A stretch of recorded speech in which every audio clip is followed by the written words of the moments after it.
Good morning to you all. Today I wish to discuss how we may have holistic development of a student in a school. Actually, we are having so many assessment in the schools, but we want how we may have the holistic assessment of the students in a school. A holistic assessment of a student in a school goes beyond just academic grades. It evaluates the student's overall development, including cognitive, social, emotional, physical, and creative aspect. To conduct a detailed, holistic assessment, educator must consider the following steps. First is academic performance. In academic performance, we have to test scores and grades. We have to assess the student's performance across different subjects, including standardized tests, formative assessment, and daily work. We have to assess the learning styles. We have to identify how students learn best, either through visual or auditory or kinesthetic, etc. We have to assess the critical thinking and problem solving skill of the students, to evaluate the ability to think critically, to solve complex problems, and to apply knowledge in real world situation is the main important in testing through academic performance. Now second is social skills. We have to assess the group participation of the students. We have to observe how the student interact with peers in group activities, teamwork, and collaborations. We have to assess the leadership qualities of the student. We have to identify leadership skill or contribution in group setting. We have to assess the empathy and conflict resolution. We have to assess the student's ability to understand others' feeling and to resolve conflict constructively. Third is emotional development. We have to assess the emotional development of the students. We have to assess how the students manage emotions, handles stress, and react to the success or failure. We have to assess the self-awareness skill of the students. We have to evaluate the students' understanding of their strength, weakness, and how they fit into social settings. We have to measure the resilience and perseverance skill of the student. We have to measure how the students deal with the challenges and setbacks. Fourth is physical development. We have to assess the physical development of the students in physical activities. We have to review the students' engagement in physical education, sports, and other activities that promotes health and fitness. We have to assess the motor skill of the students.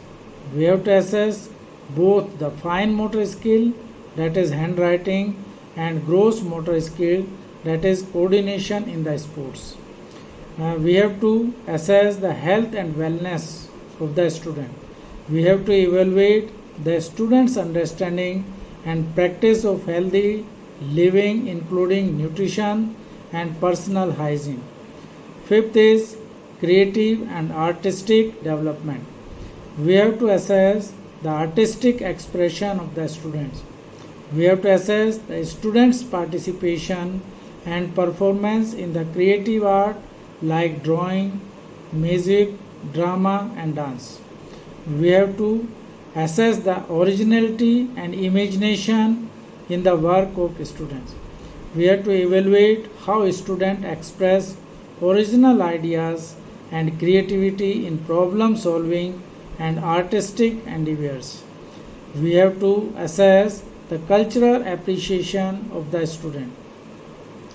We have to assess the students' understanding and appreciation of different cultures and artistic traditions. Six is we have to assess the characters and values. We have to assess the responsibility and accountability assigned to the student. We have to evaluate the student's ability to take responsibility for their action, to be accountable for their work, and show commitments to the task.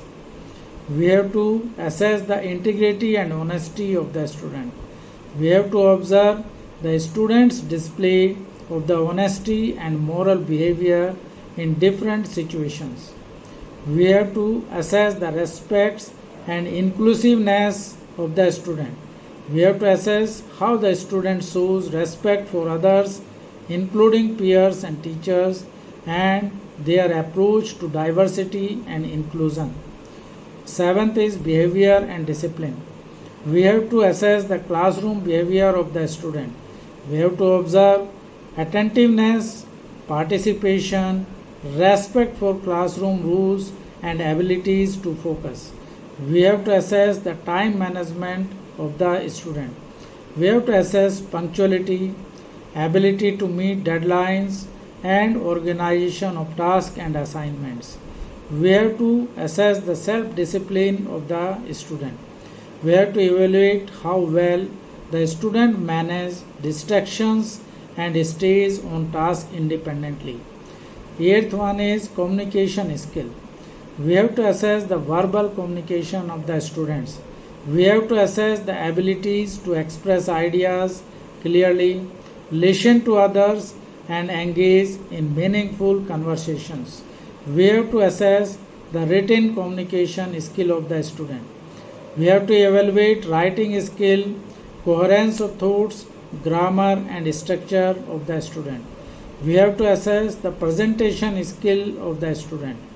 We have to observe the student's comfort and effectiveness in giving presentations, speeches, or sharing opinions in the class.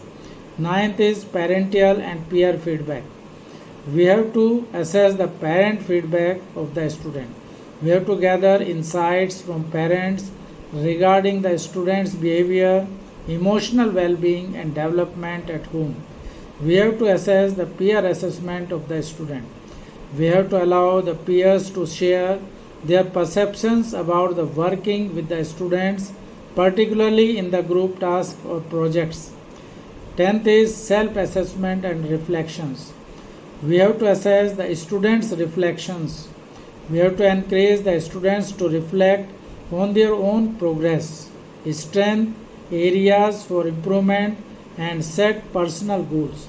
We have to assess the goal setting and achievement skill of the student. We have to evaluate whether the student sets goals and work towards achieving them. We have to assess the use of technology by the student. 11th one is use of technology. We have to assess the digital literacy of the student.